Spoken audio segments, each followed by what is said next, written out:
जय हिंद साथियों, स्वागत है आप सभी का शाइन वाईटी क्लासेस में।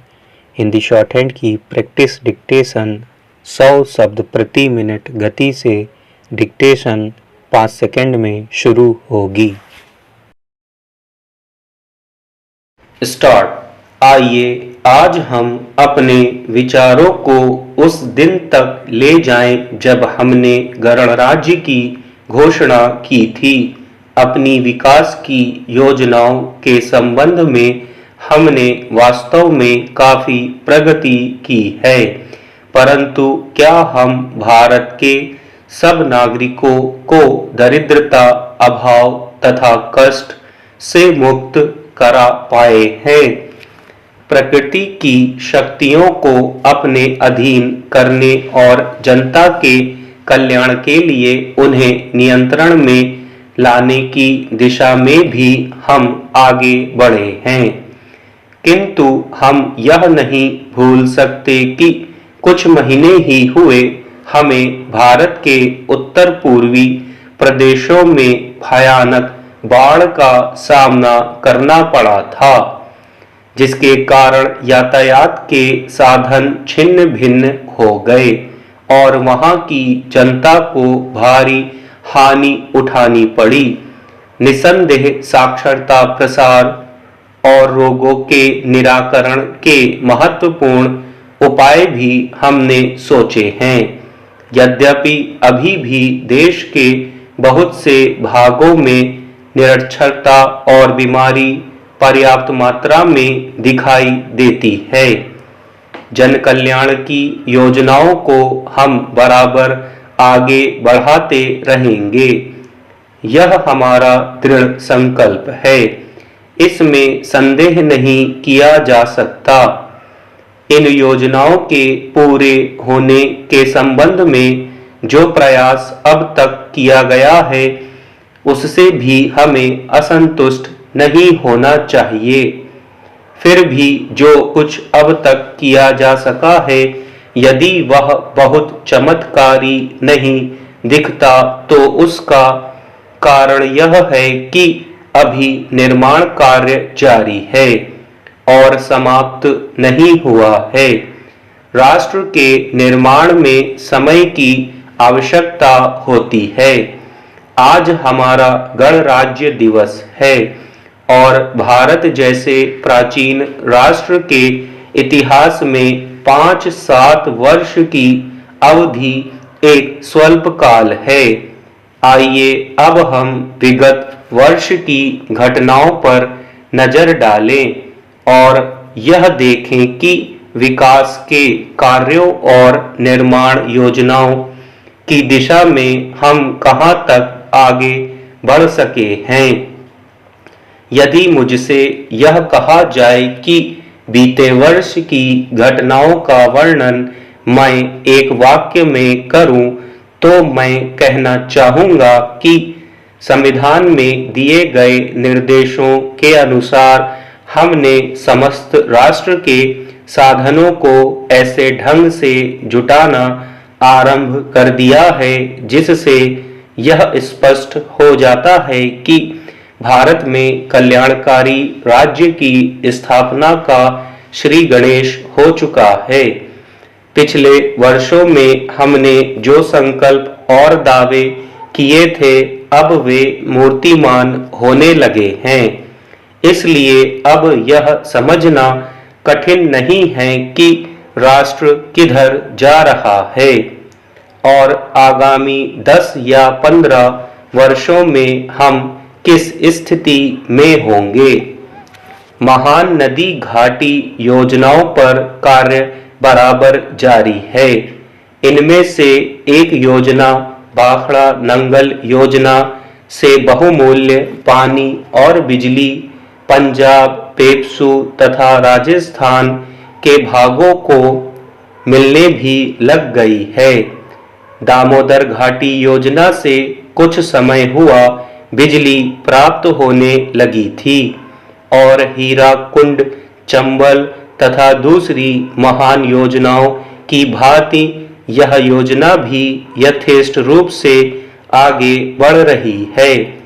भांगड़ा नंगल योजना का प्रथम चरण समाप्त होने से अब यह स्पष्ट है कि इन महान योजनाओं के द्वारा देश में कितने महत्वपूर्ण परिवर्तन हो जाएंगे।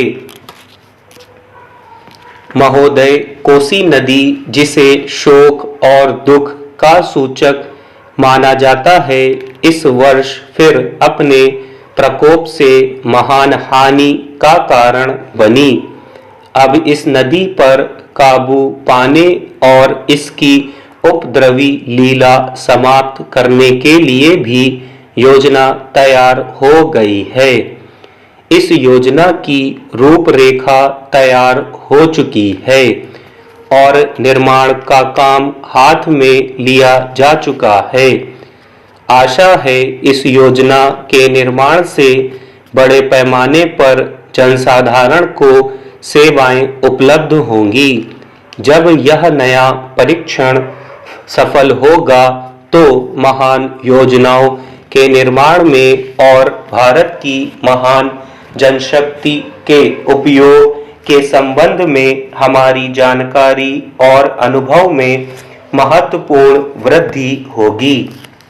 औद्योगिकरण के क्षेत्र में उन्नति, उत्पादन से और अधिक वृद्धि और भारत की प्रति व्यक्ति आय में वृद्धि विचाराधीन वर्ष की कुछ महत्वपूर्ण बातें हैं। औद्योगिकरण के साथ ही रोजगार के क्षेत्र को विस्तृत करने के प्रयत्न भी बराबर जारी हैं। कुटीर उद्योगों और घरेलू धंधों को प्रोत्साहन देकर औद्योगिकरण और रोजगार में समुचित संतुलन स्थापित करने का प्रयास किया जा रहा है। यह बात सभी स्वीकार करते हैं कि यदि भारत के जनसाधारण को उदासीनता और हार मानने की भावना से मुक्त करना है तो बढ़ती हुई बेरोजगारी को दूर करने का उपाय करना होगा। इस दिशा में घरेलू उद्योग धंधे बहुत से लोगों को आंशिक या पूर्ण उपयोगी काम देकर इस समस्या का बहुत कुछ समाधान कर सकते हैं। इसीलिए पंचवर्षीय योजनाओं में पुराने घरेलू उद्योगों को पुनर्जीवित करने और चालू कुटीर उद्योगों को प्रोत्साहन देने की व्यवस्था की जा रही है। विदेशी मामलों के क्षेत्र में हमारी सफलता और भी अधिक है। हमारी नीति, जिसे मैं सक्रिय और स्वदेश तटस्थता की नीति कहना चाहूँगा, वास्तविक व्यवहार में किसी भी देश अथवा यहाँ के लोगों को अपना शत्रु ना समझने की नीति है। इस नीति के फलस्वरूप हमें विश्व शांति के पक्ष की कुछ सेवा करने का अवसर मिला है। हम प्रसन्न और आभारी हैं कि संसार के राष्ट्रों में भारत का स्थान इतना ऊंचा है। इंडो चीन निरीक्षण और नियंत्रण अंतर्राष्ट्रीय आयोग की अध्यक्षता हमने स्वेच्छा से स्वीकार की है और हमारे नागरिक यथासाध्य उस देश में शांतिपूर्ण निर्वाचन संबंधी समस्याओं का सामना कर रहे हैं। हम सभी राष्ट्रीय अथवा अंतर्राष्ट्रीय समस्याओं का निपटारा शांतिपूर्ण ढंग से चाहते हैं। मुझे बहुत प्रसन्नता है कि भारत में फ्रांसीसी बस्तियों की समस्या शांति और सद्भावना के वातावरण में सुलझ सकी है। शांतिपूर्ण प्रणाली की सफलता का वह एक महत्वपूर्ण उदाहरण है। दुर्भाग्य से भारत में पुर्तगाली बस्तियों की ऐसी ही समस्या को सुलझाने की दिशा में प्रगति नहीं की जा सकी। मैं आशा करता हूं कि पुर्तगाल इन बस्तियों में रहने वाले लोगों के स्वाधीनता के अधिकार को स्वीकार करेगा और फ्रांस और ब्रिटेन की सरकारों का अनुसरण करेगा। जैसे ही यह वर्ष समाप्त हो रहा है, हम अपने सबसे निकट के पड़ोसी पाकिस्तान के साथ अपने संबंधों में अपने सुखद परिवर्तन देखते हैं। पाकिस्तान के लिए हमारे हृदय में सदैव से पूर्ण सद्भावना और शुभकामनाएं हैं। स्टॉप।